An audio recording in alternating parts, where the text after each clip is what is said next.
India has gone to the polls to elect its next government. The figures are staggering. There are 815 million eligible voters that are going to cast their ballots for 543 candidates to the lower house of the Indian Parliament. Now, this is substantial because it's the largest democratic exercise in world history. Around 100 million more have been added to the electorate since the last elections, which includes first-time voters and those included in the age groups of 18 to 25. This is significant and it can possibly alter the result of the elections. Mainly in India, there are two big parties and they lead major coalitions. The first is the Indian National Congress and is the oldest Indian political party. The second, which was formed in 1980, is the Bharatiya Janata Party and it leads the National Democratic Alliance. There is also a third front formed by mainly left and secular parties. They include, of course, the communist parties of India. But their ability to form governments is quite limited. Normally they tend to come together, but they disintegrate as quickly during elections.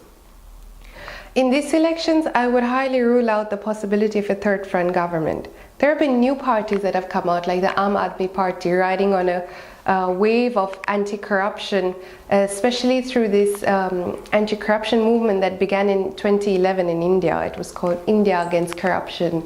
And they have surprisingly won the state government in New Delhi.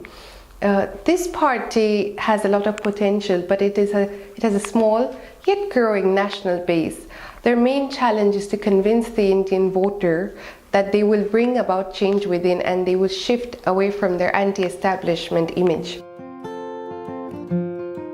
He is the prime ministerial candidate of the BJP and of course of the National Democratic Alliance if it comes to power. The BJP is largely touted to win.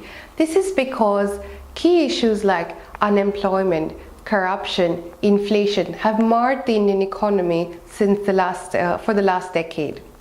The UPA-led Congress government has largely focused on pro-poor policies which have failed to generate investment, growth and to connect to an aspirational India, Indians that are looking for more opportunities than drifting at the fringes of poverty.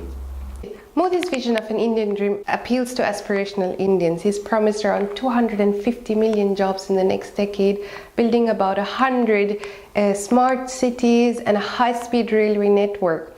This is what India needs now to attract investment. And his track record proves that despite his controversial past during the Gujarat pogrom when 1,000 people, mainly Muslims, were killed in religious communal violence, he has made massive progress on development in Gujarat as the leader of that state.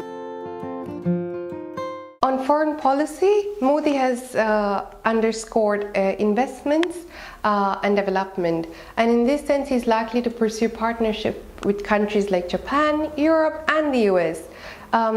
He started a forum called the Vibrant Gujarat Business Summit, which has attracted foreign investors, including the UK, whose investments in the state of Gujarat are more than the UK's entire investments in India, in the rest of India.